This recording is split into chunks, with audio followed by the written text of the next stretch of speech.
Good morning Tomodachi! Napakaganda ng pinuntahan namin kahapon. Ito yung tinatawag nilang Hiroshima Castle. Maraming turista din yung nakita namin kahapon dito. Marami din pumupuntang turista dito. At nandito pa lang po kami sa labas. Halina po kayo at pasukin natin. So eto na. Nung papasok pa lang po kami sa entrance, sinabihan po kami ng gwardyang hapon na bawal po magbike sa loob. Kaya po binitbit na lang po namin. At pagpasok pa lang po namin, marami na din po tao nagpapasukan at saka naglalabasan. At habang papasok po kami, naghahanap kami kung saan pwedeng i-parking yung bike namin. So eto na, nakahanap din po kami kung saan pwedeng i-parking yung mga bike namin. May mga parkingan din po kasi na hindi pwede yung bike. At saka share ko lang po yung mga kasama ko dyan. Mga kumpare ko po yan lahat yan. At sa wakas, nakapasok pa din kami sa loob. Mamaya-maya lang pupuntaan natin yan. Nag-aayaan pa kami kung sino pwedeng pumasok mauna.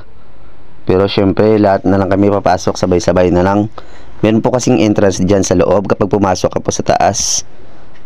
At syempre, ako ba naman si excited, nagmamadali na rin umakyat sa hagdan para makita kung ano ba talaga napakagandang view na to. At saka share ko lang po dito pala sa pinuntahan namin napakaraming foreigner din po nakita namin dito. At saka ano pa pong hinihintay natin? So ano ba naman, napakaganda ba namang view. Paakyat pa lang po ako yan sa hagdan. Mamaya-maya ipapakita ko sa inyo kung gaano pa po ganda yan. Oh, diba? Napakasaya ko niyang kahapon, pero hindi lang halata. Grabe, worth it yung bike namin. At saka gusto ko po sanang pumasok kaso may bayad. Ewan ko ba kung magkano yung bayad. Sobrang dami ba namang turistang pumupunta dito. At saka yung iba nasa itaas na ng castle. Grabe, sobrang ganda. At nung matapos na po yung picture taking, agad na bumaba na po kami at maglilibot-libot.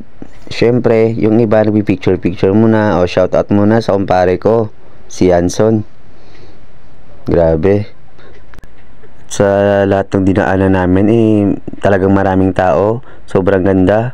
Iwan ko ba kung bakit may mga palabas sila, pero sabi nga nung nakilala namin kanina, may flower festival po pala dito sa Hiroshima. At saka sabi niya sa amin, yung last door na palabas dito ng Hiroshima Flower Festival dito sa Japan yung ng COVID pa. At ngayon lang din daw bumalik. Grabe, mga almost 3 years din nawala.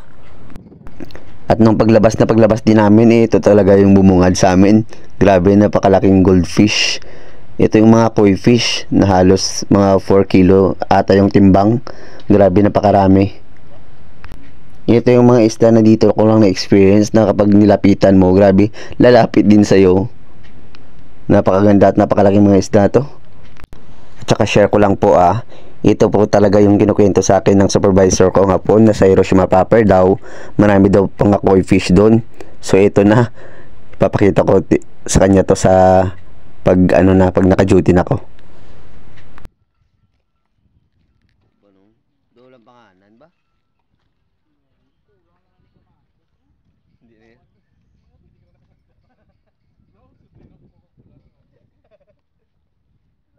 At nung makalabas na kami ay agad na dinala namin yung bike namin. Sabi kasi ng kumpare ko, pupunta daw muna kami sa Book Off. Napakamurang bilihin daw doon. Kaya pinunta na po namin. At nandito na po kami kasi.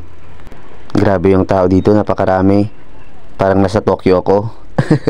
Akalain mo yun. Grabe, naka-professional mga tao dito.